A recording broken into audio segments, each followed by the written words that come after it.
Hey, Dee, I saw your Substack article. Welcome back to Substack. Thanks.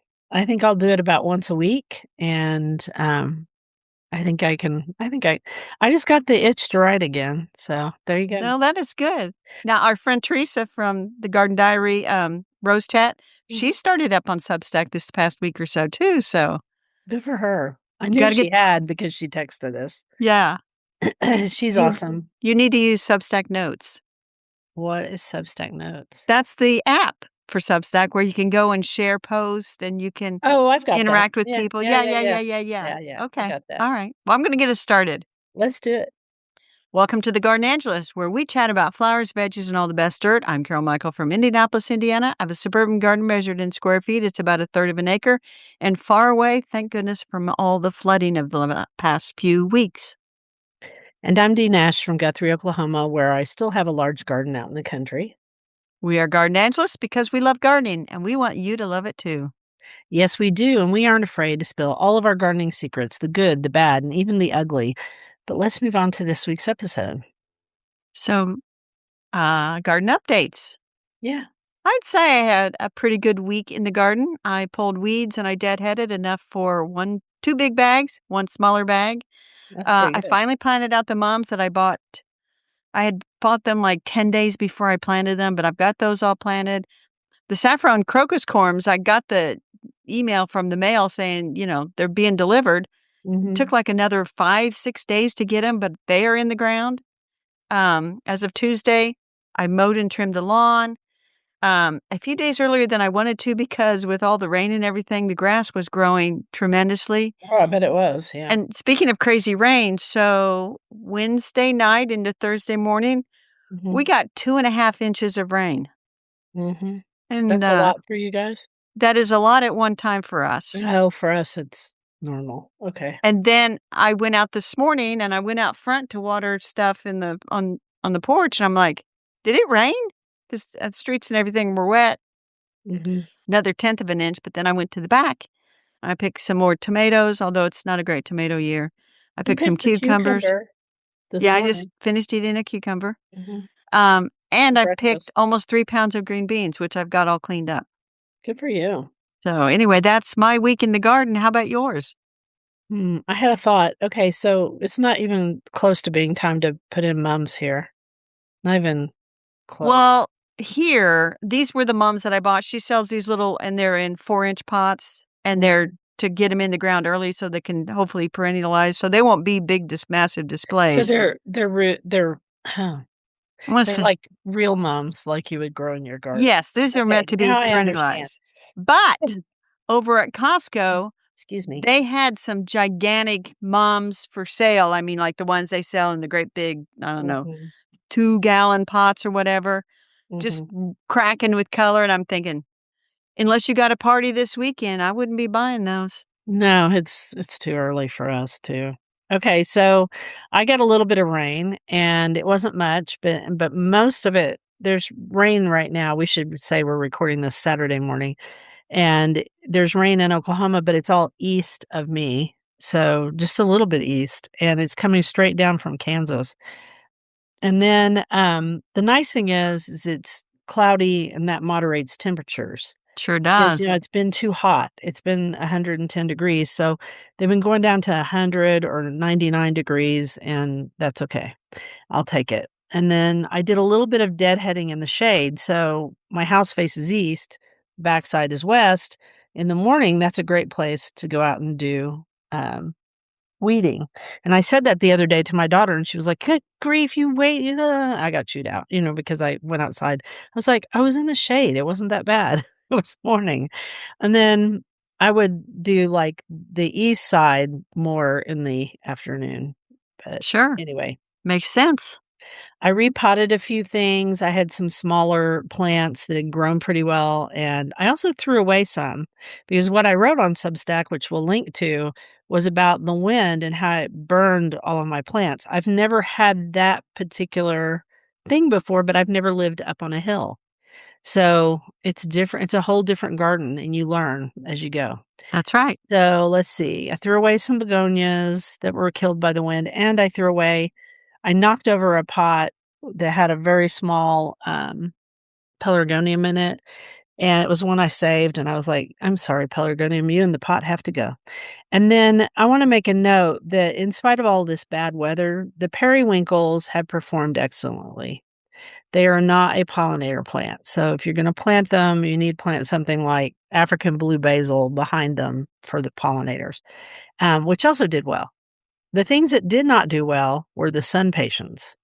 They dried up and became very sad in spite of being watered, so that's something to make a note of. And then I bought some double begonias when I was down in Texas, and they're in bad shape too. So, and this is on the east side of the house. This is your best sunlight. This is the one that shouldn't do that. This is the one before it gets really hot Yeah, sunlight. because the west is horribly hot, which back there I did some roses, and then I did all, tough plants like sunflowers and zinnias and stuff like that. Okay, so let's play favorites. Well, you just mentioned zinnias, so why don't we go with your favorite first? Well, I'm gonna give it even though I grew Zinnia elegans, which is the tall one, I also grew some of the short ones because we had them at the nursery. And the small orange ones, not the angustifolias, it's the step up from there. Like the Um, Zahara? Is that what yeah, it's I'd say called? that, yeah, probably. Maybe Zahara, and there was another one called short stuff. Okay. Okay. I don't know which ones these are because I grew some of each. I like the Zahara too, so I think these are short stuff. Anyway, they have just done pretty well, and they've coped with the heat, and butterflies love them. So That is good.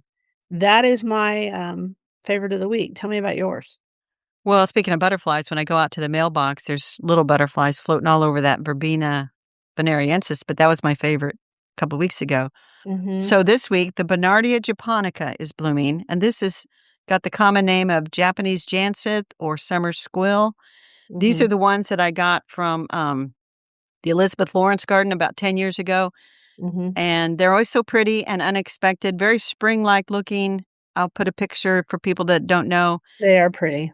You can get seeds from Nanandra, but she says they're Hybrid. advanced seeds. Yeah. But I've seen more and more places that you can buy the bulbs. Here's what's great about them this year. That one plant that I bought back from the Elizabeth Lawrence garden is Uh-huh. growing and growing. I have a nice patch, and about 18 inches away from the main patch is one that came up, which makes me think self-sown. Huh. That's cool. Because I don't think that I've seen squirrel digging in that area. Mm-hmm. So I honestly think self-sown. So anyway, I'll put a picture because I'm freaked on Bernardia japonica this week. Nice. Okay, and then our question of the week is from our friend Basil Becky. When can I transplant roses? I totally put them in the wrong place. Well, it's not any fun to transplant them, first of all. Roses have 4 lateral root system deals, and then they have a long center root. I wouldn't call it a tap root, but it's long. And so they're kind of hard to, since I had to dig up 80 of them, I know how Oh, to, Lord. yeah, back when we had rose rosette disease. But here's the thing, I don't live in Indianapolis. Personally, I could do it anytime I wanted to once the heat abates. So I could do it in Oklahoma in the fall or in the spring because we actually get roses shipped to us in the fall. I don't know. I think she should ask Teresa Byington. She should ask Teresa Byington of Rose Chat. Your inclination to do that in the spring, that's when I would move something like Yeah, that. me too. I would move some perennials and stuff in this fall, but when it But comes not a rose. You because I'm frozen froze. again. Yeah, you I'm were. unfroze now. You might check and make sure it isn't on your next door neighbors Well, let me go to have a look-see here, and we'll just internet decide. because that Nope, I'm happens on to the you. correct network. Huh. Okay. Well, I don't know. Let's just keep rocking and rolling. If we freeze again, we freeze again. This is the way it goes. Okay, so we decided that we would not do it in the fall. We would do it in the spring, but ask Yes. our friend just to be sure, but I'm sure that's what she'll say. And I would really prune it back extensively on top Oh, and yeah. then dig it up as best I could and replant it. Well, and let's talk about that for a minute. Anytime you replant something, anytime you transplant it, you should cut off a bunch of the top growth because it helps the plant not to be so stressed when you get it Exactly. in the ground. Because the thing that people don't understand, I think, is that the foliage expires. And so Transpires, it's yes. yeah, transpires, expiration, transpiration. So it takes stuff away from the root system, and you want that root system to grow. Exactly. Okay, moving on. Insect of the week, you came up with the thread-waisted wasp because you saw those. I see them in my garden all the time. I don't know that I've seen them, but that could be because 'cause I'm not out there looking. It's Ammophila, species because there's more than one type. The picture of the place where it was the Missouri Department of Conservation, that's the type I see, and they are extremely beautiful, kind of like that black wasp that you saw in your garden last week. Uh-huh. These are solitary nesters, at least I think they are. I've never really thought about it, actually. I'm sure they are. Anyway, they don't bother anybody. No. They're pleasant little, I mean, as pleasant as a wasp can be. They're dark on the ones I see are dark on the top, and then they have these wings that are kind of a coppery color that fades into almost black, and then their waist, which is tiny, is black, and then they have the copper behind it and then a black tail. They're really Cool. pretty, and they kinda, I don't know, flutter over not flutter, they just they flit Uh-huh. around the different pollinators.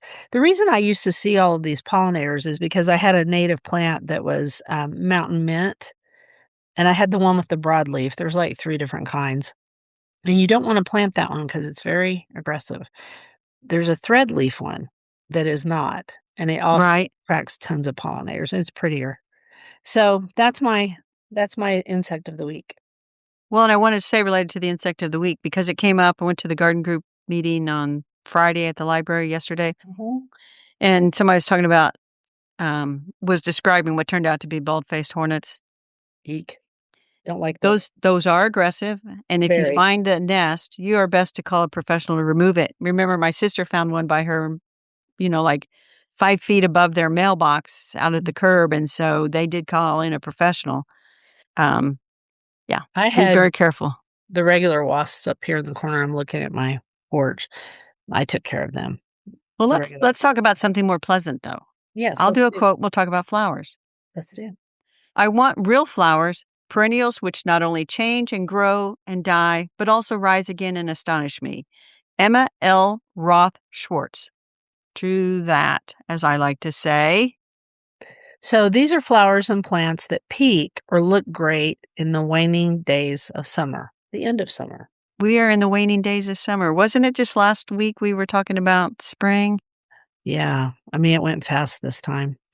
All right, so the first one up is Joe Pyeweed, and there's the native species, and Right? then there are different cultivars of the native species based mostly on height, and True. I grew most of them. I Um, had Little Joe, and Little Joe has mostly disappeared. is that because of the shade? I think it is because of the shade, and it might be because it didn't get enough moisture there, but Mhm. wherefore out there, Little Joe, wherefore out art there, out there. I have Little Joe in my garden, and I also have, oh gosh, there was Baby Joe, but there's another one too, and I can't think of the name of it right now that I've grown. So they're all fine. They don't, they bloom midsummer, but one of the reasons we put them on here is that their tufted heads, where their blooms were, the little seed heads, they look really good this time of year. They do. I put toad lilies on the list, not a Gosh, native, love toad lilies, but beautiful plants. beautiful plant for Mhm. shade. Now, in my garden, I used to say that toad lilies were like the last new bloom of the year. That's no longer true. I usually see a toad lily or two by now. I have not yet seen a toad lily, so I think they're enjoying the rain and the wet and taking their time.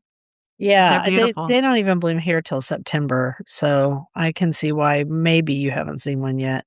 There are also varieties of these. They're Japanese, and, in my old garden, I had tons of them because I have a Yeah, lot of shade. I won't have any here. I have heard that deer like to eat them. I don't know if that's true. yeah, and They you can never get ate mine. some. You can get some with variegated leaf. little white edge around them. They tend to, in my opinion, in my garden, they tend to revert back to green. So I wouldn't spend tons of money to get a big variegated one unless you were intent on really watching and making sure to cut off any pure green that comes out. Yeah, a lot of things revert back. The next thing is hardy begonias. You can talk about those. I don't have them. Hardy begonias are just exactly what they sound. I only have seen the one variety, which just has a pink flower. And sometimes with the sunlight going right through the begonia leaf in just a certain way, it really Mhm. has a pretty, you can see all that veining and everything because they're kind of reddish on the underside. Yeah, they're pretty. I don't know where to buy these, but I got mine at Soul's Garden up here, and Becky actually had in the email where she asked about the rose transplanting, said that that was one of the must move plants when she moved up from Kentucky to Indiana. She brought her hardy begonias with her. So I think the way to get them is find somebody that's got some and beg a Pass piece off along. them. Yeah, Yes, pass along plant. And then you talked about Bernardia I japonica. did. We'll Right? skip that one because Bernardia japonica, again, a waning season plant for me. Mhm. Zinnias, which, we just talked about them. There's tall ones, there's short ones, there's really small ones. I mean, there's a zinnia for you. And the thing is, zinnias really are one of those plants that will just keep going until Easy. frost. That's right. They're Easy to grow, easy, keep easy, easy. deadheading. They'll just keep blooming. They're beautiful, Mhm. easy. And there what's the name of that one series it was an all-American selection? Is it Zowie? Yeah, I think it's Zowie. There's a whole bunch of Zowie ones, and I will. they're bicolors. They're really Oh, pretty. yeah, yeah, yeah, yeah. I'll put a link to those because those are really pretty. I did not grow any of those this year, but I do enjoy those. I grew some that were smaller, part of the short stuff, I think, and they looked light pink to white when they were young, but as the heat came on, they turned this beautiful rose color. They're very Mhm. pretty. And the Marigolds. marigolds, a lot of people don't realize marigolds actually bloom when you start them from seed, they actually start blooming much later than you would think. Mhm. And And so they it bloom all summer then. I personally we've talked about this before, you like the cygnets, which is beautiful. Mhm. They're out by I the like the mailbox. African ones because I like big, bold plants, and I just think they're gorgeous. And the cygnets out by the mailbox, they are really just getting going because I planted seedlings. There was one seedling that came up on its own, but then Mhm. I planted seedlings from Save Seed, and they are just now starting to show some Do their color. thing. Yeah, Mhm. that's late. We said second flushes of blooms on roses, and the thing you need to remember about roses, if you want them to bloom at a certain time, you, deadhead them 1 month before. So if Is you're that doing universally true? Because I don't know. I think it's pretty universally true. I mean, because I used to have a lot of garden tours, and I would always do it 1 month before, and I would be just full of roses again. Roses do not love blooming in the summer, it's too hot. Some will. I mean, I've got some from Texas that have done okay, but it got so hot that their blooms were just drying. They were air drying. It was the weirdest thing I've ever seen. Hmm. So, my attitude is I like them in September. I noticed that Teresa posted on Instagram a whole, like, windowsill of her blooms. So and we'll see what Teresa says. Maybe I'm wrong about the month, but it sure seems like it to me. Alright, limelight hydrangea. This hydrangea is the stalwart of hydrangeas. I mean, it is, if I remember right, it's sterile, so Yep. it does not attract pollinators, but in various places, you see it everywhere. Like when we were in Washington, DC and Virginia, every garden had 3 or 4 of those, and they had some Annabelles or Incredibles. I don't know which one. And so, yeah, it gets going midsummer maybe here, and then it just goes and goes and goes and never quits blooming because it doesn't form seed. No, no. It's a pretty plant. It needs a little shade here. Mine's growing on the east side of my old house. Um, anyway, Blackberry lilies? um, are those native? I can't remember. No, those are not native. I didn't think so. Yeah, they don't do it for me. They I'd rather just have toad lilies. I've had right. both. Well, here's how blackberry lilies do for me. Mhm. I just let them go and I let them self-sow. They Me kinda too. come up. They don't take up a lot of room. It's just a nice yellow, orangish flower that sorta shows up. In Yeah. my case, they were here early August. I like the Uh, black seeds. the black See, seeds are they're yeah, that's why they pretty. call them blackberry lilies. They're very Yes. pretty. And Okay. then black-eyed Susans, I know you have a love-hate relationship with them. No, Many that's people not do. true. That's not true. I love Rudbeckia hirta. I just don't like Goldsturm. That's the only one Oh, I okay. don't like. Let's not take a big broad brush and brush all of them with it. I like them. They're dying out in the one area where shade, but oddly enough, I have a really nice patch of them beneath a pawpaw tree, so Uh-huh. go figure. I like that they just sorta come up and I decide, "Is that a good place for you?" Now my sister's trying to get rid of them in this one area, but Goldsturm's got, lateral roots, and so it really it's a little bit like Bermuda grass. and I have I one kinda other wonder about the people who are buying my house. I don't know if they'll know how to deal with it, but that's not my problem. I was gonna list one last flower not on here, and that is the Allium millennium, Oh, which I have love tons those. of it. Love them. They are just they peak bloomed about 2 weeks ago, but they'll just kinda go, and I just let them go, and they sorta turn a silvery color, and I just let them go, and then I'll deadhead them in the fall.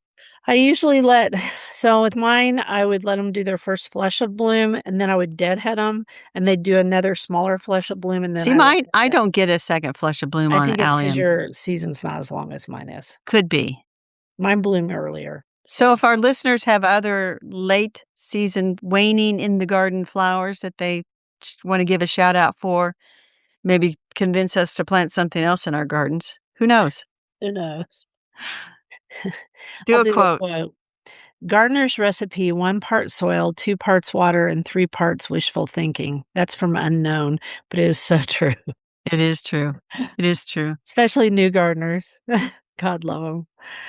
Oh, I have a new client, and I met with her on Zoom this week, and Yes. she sent me pictures of her garden bed, and we talked about Mhm. lots of different things. She had lists of flowers, lists of trees, lists of shrubs, and I went down the list, and I was like, "No, yes, yes, no," that kind of thing, but then she sent me 2 AI drawings of her garden, and while it's very helpful because I can see the layout, almost all the plants the AI program chose were not gonna work.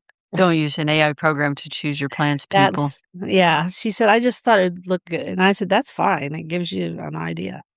Alright, vegetables. We decided to talk about winter squashes because we've really never talked about it because we don't grow. Neither one of us grows a bunch of winter squash. We No. just I just we we just aren't winter squash people. No, and if I want a winter squash and I'm in the mood for a winter squash, which I love that little nutmeg, which is the butternut that's tiny. I like it because it's, like, regular size. I'll just go buy it at the organic food store because I don't eat them very much, and here, the problem they have a really long growing season, and Mhm. with squash, the longer the growing season, the more insects show up. Insects and diseases. Insect and disease pressure. So, you know, I mean, unless you're, like, storing it for winter in your storm cellar, I just don't think you need to have Well, and then so I would like to know if any of our listeners have success with winter squash. Yeah, me too. So the classic one I think is butternut. Mhm, there's acorn, which Acorn is now, acorn squash is a little bit different than the others in terms of hardening it or how to store it. yes. Then there's my I do like spaghetti squash. I love spaghetti squash. Spaghetti squash is delicious, um, but I looked up the best way to store the squash. Okay. So once you pick a winter squash, Mhm. you have to cure it for 10 days Okay. at temperatures around 80 degrees and 80% humidity. Now we know why we don't.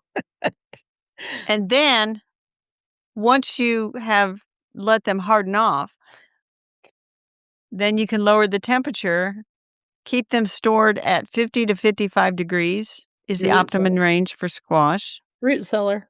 Good ventilation. You need to check them periodically to make sure that they're not rotting. So I personally don't have an area that's 80 degrees to harden these off. With that kind of I humidity. don't have a 50 to 55 degree. I mean, it could be the garage, but my Maybe. garage can get pretty dang cold and it can get pretty darn hot because I was checking the temperature out there because I was overwintering the pelargoniums. Yeah, And you were so when trying it to got see if really, they'd really make it. cold, I was like, how is this gonna go? But so acorn squash, it says, would keep 5 to 8 weeks. Really? After all that work?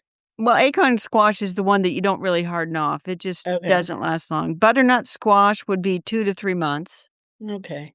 Hubbard squash would last up to half a year. I don't know about spaghetti squash, but I see spaghetti squash for sale now at the store. Everywhere. All the time. Yeah, it's just for sale year round, and so like, How do you cook your spaghetti squash? I'll tell you how I do mine after you tell me. So I cut it in half, Uh-huh. and then I scoop out the insides, Uh-huh. and then I put a little pepper and olive oil and coat it in that. Then Uh-huh. I turn it upside down on a baking sheet, and I bake it in an oven, pretty high temperature, as I recall, 40 minutes maybe. And then when you can, like, stick a fork right through that flesh, it's ready, and then I take it out, and I scrape it out and make spaghetti. Okay, so I do mine in the microwave now. I used to do that, but especially in the summer, it's too hot to heat up my oven if I can help it. So I take it and I stab it with my big butcher's knife, to give it ventilation. And Uh-huh. then I stick it in the microwave and I can't tell you exactly how long I do it.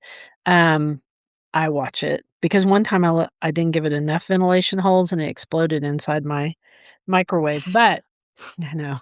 It also makes it easier to cut. So that's how I started doing it, is like I would stab it, microwave it for a little bit, and then it made it easier to cut it because I hate cutting those. But now I just make it in the microwave because it's super easy. But in the winter, yeah, I love it roasted. It's very good. So I tend to only eat it in the fall and winter. I don't think of it as a summer food. There you go. So I don't risk a microwave explosion with. It only happened one time, and it's because I didn't give it enough holes. It's just like everything else. So as In the always, we want to summer, I know. use my microwave and my stovetop and my air fryer a lot. Oh, okay. I love my air fryer. Air fryer is the best thing I ever bought in my life. So, there you go. Best. Fish is great in it, everything's great in it. Alright, you wanna do the next quote? I do, and I also want to know if any of our listeners are successfully growing winter squash and storing it. They are not, unless they live back east. I think those people are the ones who grow it and store it, and they're the only people who would have 80 degrees and 80% humidity or whatever. Oh, here's the quote. What I enjoy is not the fruits alone, but I also enjoy the soil itself, its nature, and its power. Cicero. I really do like soil. That's why I chose that quote. I mean, I really like it a lot. Like, the smell of it is wonderful, and I love compost. I wasn't always that way. Alright. You should have taken that soil science class with me at Purdue. We could have sat next to each other, and because the professors really love soil, and oh my gosh, Yeah. they would dig down like 3 feet, and then they would take this metal tray, and they would shove it up against the soil, and then pull it out, and then they would have this whole Look at the soil profile, striations, yeah. and then they had those up on a stand so we could see that, and one time the professor bumped into it and fell to the It all ground, and fell. then it was dirt. Oh, bummer. What a drag. And I'm Okay, so thinking, mm, go ahead. A Green and Pleasant Land, How England's Gardeners Fought the Second World War by Ursula Buchan is our book.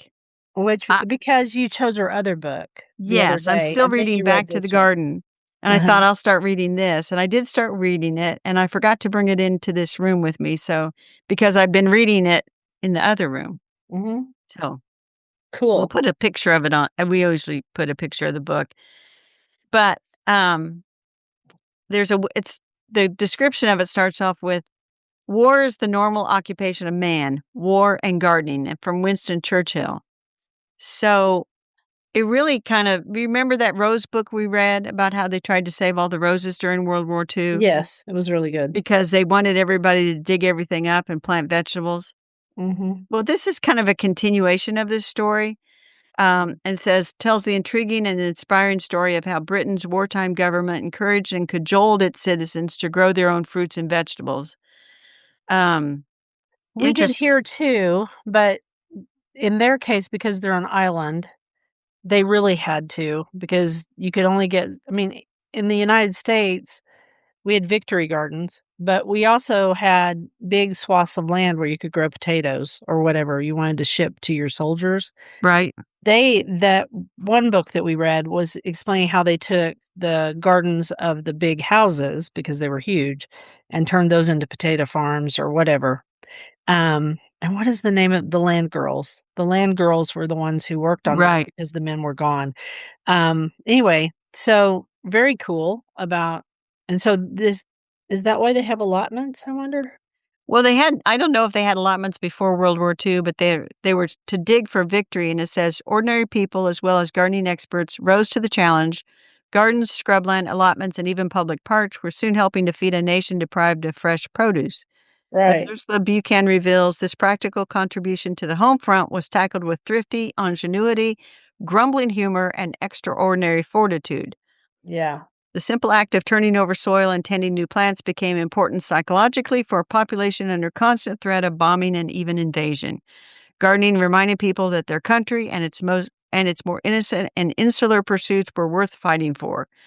Gardening in wartime Britain was part of the fight for freedom. Yeah, because at any moment they could have been invaded by the Germans. And Mm-hmm. I also am thinking back to that book Shadowlands, where, oh man, I'm not familiar with it, so you're on your own with your recollection. well, Yeah, go for it, Dee. Shadowlands is about the romance between, oh, the guy who wrote The Lion, the Witch, and the Wardrobe. Help me here. C.S. Lewis, C.S. Lewis and I can't think of her name right now. Joy Anderson. Joy Anderson, thank you. So in it was right after wartime Britain. It was probably the I do 50s. think I might have read this book. You've read this book, everybody's read it, and we've watched the movie. Anyway, the point of it is, even then, they were having trouble getting certain foods in the Mm-hmm. 50s. It was terrible, and so at one point, she shipped him a bunch of what they called tinned food, canned food, Right. that was, specialty items like canned ham or whatever, and she did that because they couldn't really do their Christmas deal. So that's what this reminds me of. I mean, in the war, it was even worse, but it took Britain a really long time to recover. France, too, for that matter. Right. Well, the book 84 Charing Cross Road by Helene Hanth, Also she talks. talks about after the war, she was shipping them, cans of tinned food, meats, especially tinned meats, especially. They just could not get food. Yeah, it was very hard for them. And they ate a lot of beans, but, Italy, for some reason, Is that where that beans on toast? Is that what that? they do eat beans on toast. They eat beans every morning. Well, okay, I shouldn't say that. The traditional English breakfast, which is what you eat when you go over there, or they give it to you, it's usually on what's that called? Where you can get things a little bit at a time. There's always beans. They're nasty. They aren't Yeah. real Well, I was tasty. thinking that that YouTube channel that I follow that Buffet. I talked about, where she Uh-huh. tries to imitate like 1940s England or try Gross. things out. Mhm. She baked a bread from one of the World War II recipes. It was a very dense bread because they wanted it to be nutritious, very nutritious, and so she did try that, and that There's reminded me also of a that. there's also a YouTube channel that my son watches all the time, and this guy goes back and cooks historical foods, and I'm sure there's some from. I've seen a guy on Instagram, He's and good. he eats like food of like a famous person's meals for the day, like what George Washington would have eaten. Listen to me, Washington would have eaten in a day, or Thomas Jefferson. It's very interesting because he also, if they drank, he would include what they drank during the day. Which they You drink know, alcohol a back lot of in the day. alcoholic beverages. But anyway, Well, this. because they were safe, because the water wasn't particularly safe. So, we went down a rabbit hole.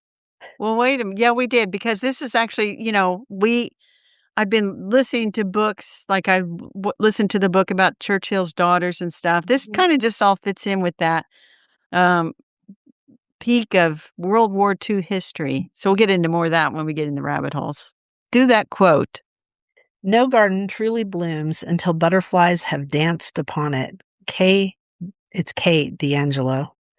I'm sure that's who that is. Yes. Hmm. Okay, dirt.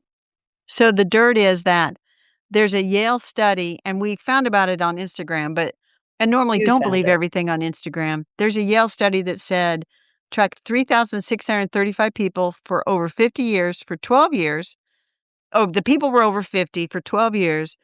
They split them into the three groups: people who didn't read at all, people who read 3.5 hours a week, and then people who read more than 3.5 hours a week. Mm, And didn't then longer.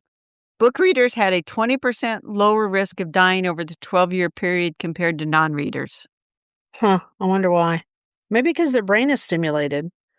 Yeah, they had gained That a could be. 23-month survival advantage Huh. just by Cool. picking up books. So I've been reading like a fiend, so I'm in good shape.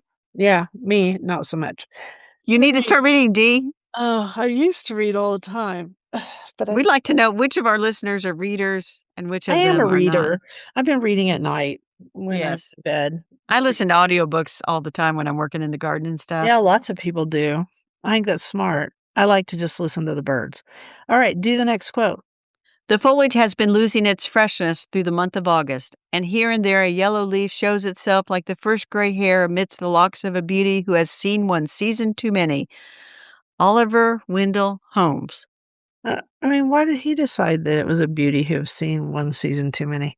I mean, I I like don't the know. analogy. Okay, rabbit holes. My rabbit hole's gonna connect to gardening. Are you ready? Go for it.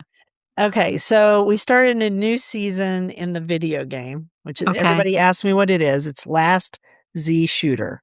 Don't think you're gonna shoot a lot of zombies because that's not what it's really about. Okay. We went back to Dinosaur Land. This season is dinosaurs. And interestingly enough, they have us collecting ferns and pine cones. That's part of our job, right? And the Yes, reason that's interesting is because we know for a fact that ferns and pines are very, very old plants. they So are. whoever wrote this particular season decided to actually use some real botany, and I was like, "What?" 'Cause nothing else is. Add in some magnolias and you got it made. Yeah, exactly. So, I've been trying to figure out this season because it's a lot to do, and, but I was also president of my server or queen, and then Queen I'm of the also the leader of server. my alliance, so it has become a job, although I've started to this is good for me, delegate. 'Cause I'm the Yes. R5 and I have 8 R4s, and 2 of the guys kept saying, "You need to delegate." And I was like, "Yes, yes, I do." It took me a while because it's not my personality. So I started delegating, and my life is much happier now. Now I can go collect ferns and pine cones and dinosaur scales. So there you go. Okay. So I wrote I about did another. it, I did it, I made it work You with did. botany. Okay, go. I wrote about another lost lady of garden writing. This one is Alice Lounsbury.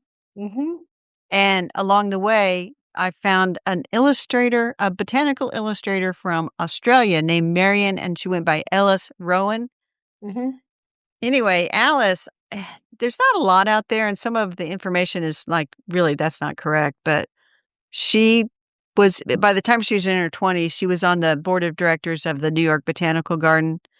Wow. Anyway, but was writing, she'd been commissioned to write a book, and this Ellis Rowan had been traveling in the United States and ended up in a hospital in New York with the Uh-huh. flu, and so Alice went to visit her, and they struck up a friendship, and I think Ellis was maybe 20 years older, but anyway, they Is ended it up. Ellis, Ellis? Yes, she Ellis? called herself Ellis. You know Yeah, what? That's my youngest daughter's middle name. huh. So I did Alice it. and Ellis, Mhm, so they collaborated on A Guide to the Wildflowers, A Guide to the Trees, and then Southern Wildflowers and Trees, and for Southern Wildflowers and Trees, and these came out in 1899, 1900, 1901. I mean, they were fiends. mhm. They traveled together through the South to talk to people around Appalachia and everything to get information about the Southern flowers. And then shortly after that, poor Ellis, her only son, died unexpectedly in South Africa. And so she Oh, left and went back to Australia. But anyway, all very fascinating. and you wrote about it, so it's on your Substack. It's on my Substack. We'll put a link. Okay, cool. And then you listen to some audiobooks. Yes. So speaking of history, this is I would call it historical fiction, A Well-Behaved Woman, a novel of the Vanderbilts. And it's about Alva Smith Vanderbilt Belmont. We've talked about her in the past. Unfortunately, they didn't really talk about how she opened up that school for girls to learn how to grow things, farm Yeah, and that would have stuff. been nice, right? The book kind of went through everything up Except that. to, you know, through the death of her second husband, Mhm. Oliver Belmont. And anyway, I did listen to Whistler, that popular novel by Ann Patchett. It's brand new, doesn't have anything to do with gardening. And I'm currently listening to, speaking of history, a history book, The Kennedys and the Windsors, The Story of Two Dynasties, One Born, One Made, by Carolyn Howman. I just started listening to that That sounds good. yesterday and this morning. It's very interesting. That period of history. I mean, Yeah, very interesting period of history. so anyway, It's a those lot are of my tragedy, and yes, those are my rabbit especially in the holes. Kennedys. Gosh, they've had so much tragedy. Well, I'm just past the Jack and Jacqueline have just gotten married. Mhm. So Yeah, poor thing. Okay. She she had a rough road to hoe. Okay, a garden to visit. That you brought up the Biltmore House and Gardens, which I've been to several times, and you've been to how many times? I've been there maybe 3 times. Yeah, at least for me. I don't great place. It's in 3. Asheville, North Carolina. Has a huge rose garden in behind the well, to the side of the house. Yes. And it's where a lot of times they hold the rose trials, although it may I be think every Teresa year. has been there for the rose trials. Many times, yes, so has Chris. So what else you wanna say about it? I mean, it's a very formal garden, it's beautiful, I and would plan at least a day, and I would plan to drop some serious cash to get in. It's not cheap to get into that garden. no, no, it's quite It's expensive, very expensive, and, but you get I to see the house at the same time. you see the house, and I would say at the house now, I don't know how they do it today, but the last time I went, and again, it was 2011, went with you. Uh-huh, No, it was 2012 when the garden bloggers met in Nashville in 2012. yeah. Yeah, we were there. But I would say if you're gonna tour the house, and you should, they had, headphones that you could get, and then you would listen to the tour, and they would tell as they went The into house each is room. huge, And so I don't know what they do today. They probably have something you just listened on your own Bluetooth or whatever. probably. So I would definitely do that.